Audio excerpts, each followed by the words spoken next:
siyaasi Salmaan Ibrahim Maxamuud oo kamid ah siyaasiyiinta Soomaaliland kulana magaalada Burco oo telefishinka caalamiga ee Soomaaliya hotelka Fioreysi gaar ku siinay maanta ayaa waxa uu ka hadlay kulanka sida rasmiga ugu furmay xukuumadda Soomaaliland iyo sidoo kale xisbiyada qaranka waxaanu siyaasigu ku baaqay in dawladda wadaaga la soo dhiso si looga fogaado caqabadaha Soomaaliland ku xeeran waanka siyaasiga arrimahaasi ka hadlayana Bismillahir Rahmaanir Rahiim shirkan jaraa'id maanta aan ku qabtay hotelka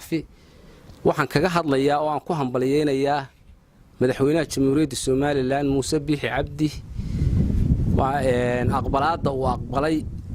in labada xisbi qaran iyo xukuumaddu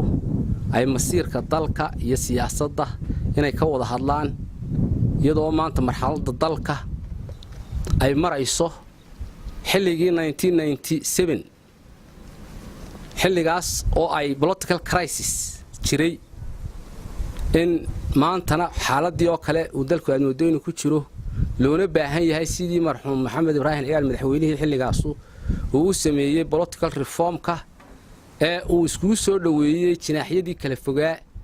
dawlad wada jir ana uu soo dhisay maanta waxa loo baahan yahay in political crisis kaas lagu sameeyo political reform oo la dejiyo siyaasadda stability lagu soo celiyo lana sameeyo dawlad ka kooban saddex xisbi qaran madaxweynaha waxaan u soo jeedinaynaa fikirkaas ah inuu dhiso dawlad ka kooban saddex xisbi qaran oo ah jilayaasha siyaasadda ee qaranka Soomaaliland maanta hadii saddexdoodu ay go'aan ka wada gaaraan sida u soo wada dhisi lahaayeen oo madaxweynuhu odaygu yahay ay u soo wada dhisi lahaayeen dawlad wada jir ah marka ay dawladdaas soo dhisaana ay lixda gobolba saddexdii musharax labadii musharax ee guuleystay madaxweynuhu ay lixda gobolba maraan iyagoo wada jira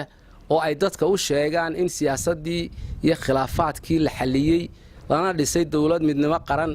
waxa ay noqonaysaa taariikhda markii ugu horeysay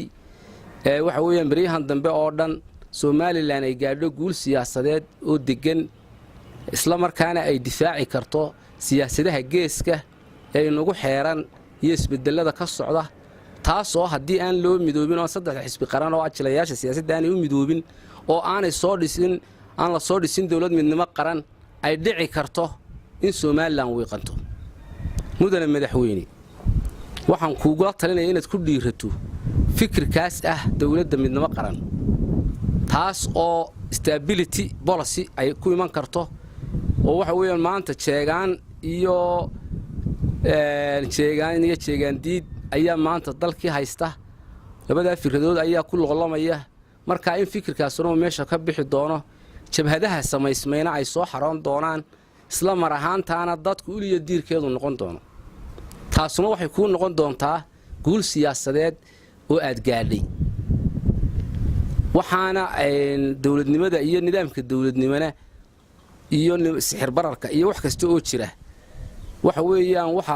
waa laga raysan doonaa waayo waxa weeyaan quluubta dadku hadii ay dhinac u wada jeesato awood ka weyn ma jirto Cabdiraxmaan Cabdillaahi Xasan Camaar telefishinka caalamiga ee Somali News magaalada Burco.